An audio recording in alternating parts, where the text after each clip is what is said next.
Hey there, so in the past I have tried the 787B, the Mazda, on the Nordschleife. Today I'm going to take it to Zandvoort because that's a track that I recently tried and I'm loving it. So kind of feels like a roller coaster. So I grabbed this car, which is an insane machine, and it sounds like, I don't know, just there's nothing that sounds this way. To me it sounds better than F1. I am going to see the setups here.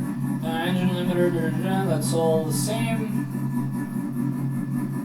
I might want to raise this wing a little bit for this track, give it a 16 there, and then the gearing, this track it's not worth pushing too much, but I'll keep it at this because there's no big straight on this one. I'll go with soft slicks definitely because this track will require that.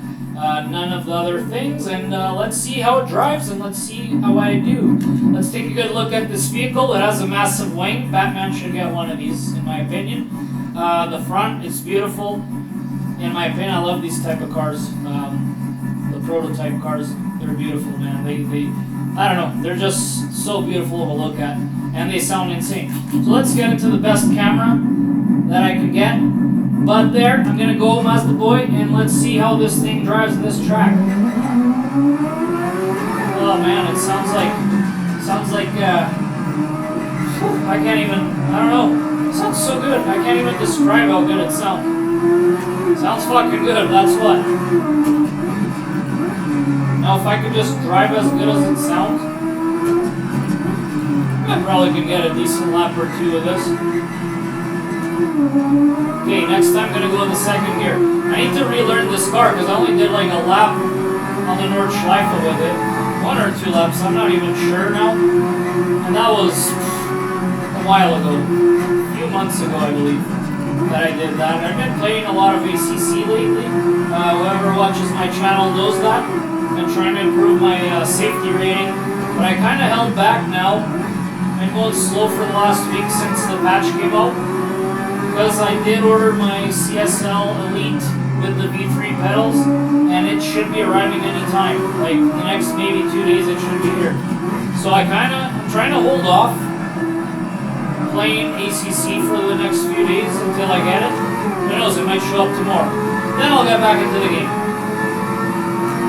I know some guys say the wheel and pedals don't really make a difference, but from other reviews and conversations that I've seen, a lot of guys say like your braking gets a lot better with the V3 pedals, and even the CSL Elite, due to the force feedback that it has, you can improve your laps based on the feedback that you get. Now it all depends from the person, right? I'm a person that relies heavily on feedback to do well. If I feel like something is like slipping, I can react, and this wheel, even though it's pretty good, a G29, this wheel you obviously can't feel it as good. Like the power that other wheel is going to have, that wheel base, not the rim, the wheel goes up to 6 Newton meters. This one up to 2. So we're talking about almost 3 times the force on that new wheel. That will for sure improve my racing. Only time will tell when I get it. If I don't see improvements, then you know what, it's a more premium wheel. I hope I can improve somewhat. I know I'm not going to get 5 seconds off my lap times, at least not in the beginning. But if I could start saving a second here, a second there, it's all about practice too, you know. The other day I was playing around with Laguna Seca and the Porsche 911 GT3R, and you know, kept getting better and better. Started with close to 130 or over 130, and I ended up with a 125, so I was able to shave 5 seconds off by the end of the day. It's not easy, you just gotta figure out how the cars behave, and then you gotta adjust and find your braking points, and you know, find out which type of gear is better for a certain curve. I find that a lot of times I can use a 3rd gear, but for some reason I'm going down to a 2nd. You know, those type of things that you learn. I'm learning it all by myself. I do occasionally watch a video or 2, but it's really tough to know what they're actually doing. What you can do is reference other people's braking points and stuff like that. I saw a guy recently, he does insane times, baggy GI something. His tag is, and the guy does insane times. He drives really well. I've seen one of his videos explaining like what braking points and stuff, how to manage that track. I think it was the Silverstone, and it's really nice to see it. It's just tough to perform because you can't feel what he's doing. But his references do help. Like you can actually improve based on the instructions he kind of gives. And it's good that some guys actually, go out there and share their setups and their laps and how they do it.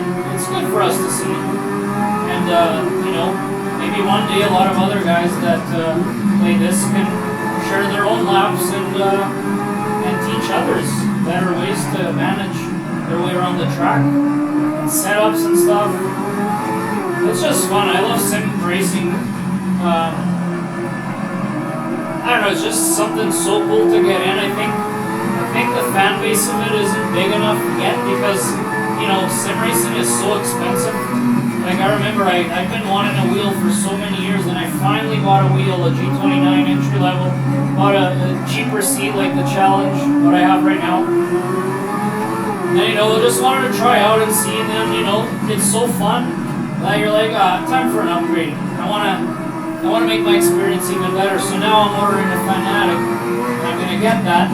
And the seat is the next thing sometime in the future. This seat will be fine with the Fanatic. The seat doesn't make the racer. It's going to be it's going to be your skill, and obviously whatever you have for peripherals as well, right? If I get that, once I get it, it's not a question of if. I already ordered it, and it's already in Canada, so it's a matter of time till I get it at my door. Actually, I might have to pick it up at the post office because I have to pay the tax on that.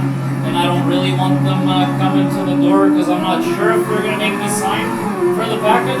I'm afraid there's too many porch pirates, and if you don't catch one at your door, they might just leave your house with like over $1,000 worth of equipment, right? And that's not cool. Those motherfuckers should get a job, or just commit suicide because you're scumbags. Taken from hard-working people, right? And it does happen a lot, unfortunately, especially more now with COVID and stuff. And those guys should, once they're caught, they should go to jail for, give them 5 years so they can learn their lesson. Don't go around stealing people's shit. Work. You can say, there's not enough work out there with COVID. It's like, you know what? At some point it'll show up. The government's helping for now. At least in Canada they are. There's no reason to not be. There's no reason to be stealing. People work hard. What if someone's ordering a medication that they need for a family member? You just stole people's medication from their porch. And now, what if they didn't even have a lot of money to buy that medication in the first place? Stuff like that. People gotta think. These guys don't think. They're selfish. They're pieces of shit. I have no respect for them. And that's just how I feel about that. It really gets me going, that kind of shit. For now, I guess this is enough. I got 5 laps in with this vehicle. If you do play Assetto Corsa or you have it, just its idling sounds good. Definitely worth trying this car. The 787B, it's so good, so fun, sounds great, handles well, and I did a 146. I'm sure with more practice I could probably get to the lower 140s, maybe even below, I don't know. I'm starting to be too optimistic. But yeah, it's such a nice car. Definitely worth trying. Hope you enjoyed. Sub, keep watching, and stay safe out there, please.